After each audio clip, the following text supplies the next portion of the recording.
Hello and welcome to the Arkquarium. Come in and take a seat, the show is about to begin.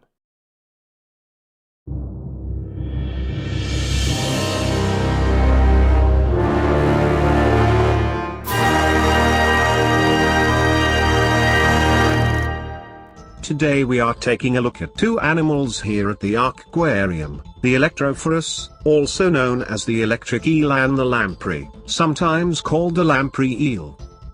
Interestingly enough, neither of these animals is actually an eel, and of course, unlike most animals that feature in this series, neither is currently extinct. Let's begin by looking at the Electrophorus. It's not an eel, but a knife fish, closer related to carp and catfish than eels. It can be found living in slow-moving rivers, lakes, streams and pools all over North and South America. During the rainy season, the rivers swell, reconnecting lakes and ponds as the forests flood. Juvenile electric eels disperse and expand into new territories. As water recedes in the dry season, large groups of fish become isolated in the pools and smaller streams that remain. Although the water in these pools is poorly oxygenated, the electric eel is well adapted for this environment.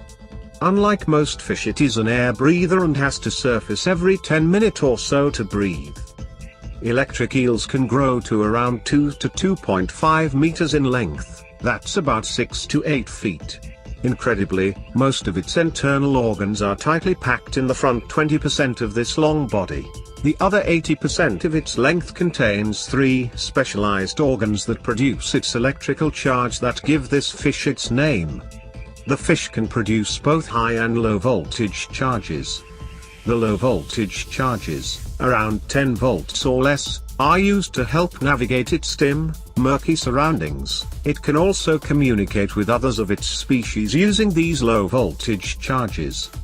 The higher voltage charges are used to stun and potentially kill its prey. The electric eel will feed upon fish, crustaceans, insects and small vertebrates, such as amphibians, reptiles and mammals such as rats. While the fish can produce voltages as high as 860 volts, water is a very good conductor of electricity and so quickly dissipates this charge, and so it becomes less effective over distance and may not be all that painful to larger animals such as various predators. To combat this, electric eels have been known to leap out of the water to deliver the shock to larger animals more effectively. They can be tricky to look after in captivity due to their shocking nature and are usually only found in zoos and aquariums. In captivity they can live from 10 to 20 years. Human deaths from electric eels are extremely rare. However, multiple shocks can cause respiratory or heart failure, and people have been known to drown in shallow water after a stunning jolt. Let's move on now to another eel-like fish, the lamprey. Again, it's not actually an eel but an ancient lineage of jawless fish.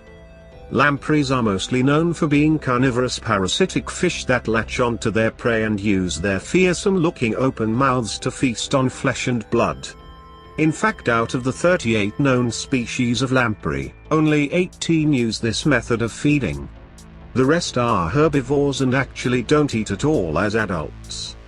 All lampreys start off their life as larvae, a bit like flat-looking tadpoles.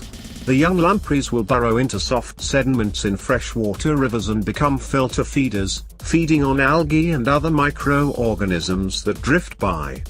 The rate of water moving across the larvae's feeding apparatus is the lowest recorded in any suspension feeding animal, and they therefore acquire water rich in nutrients to fulfill their nutritional needs. A lamprey can spend anything from 1 to 8 years as larvae depending on species. They will then undergo metamorphosis, which can take 3-4 months. They will not eat during this time.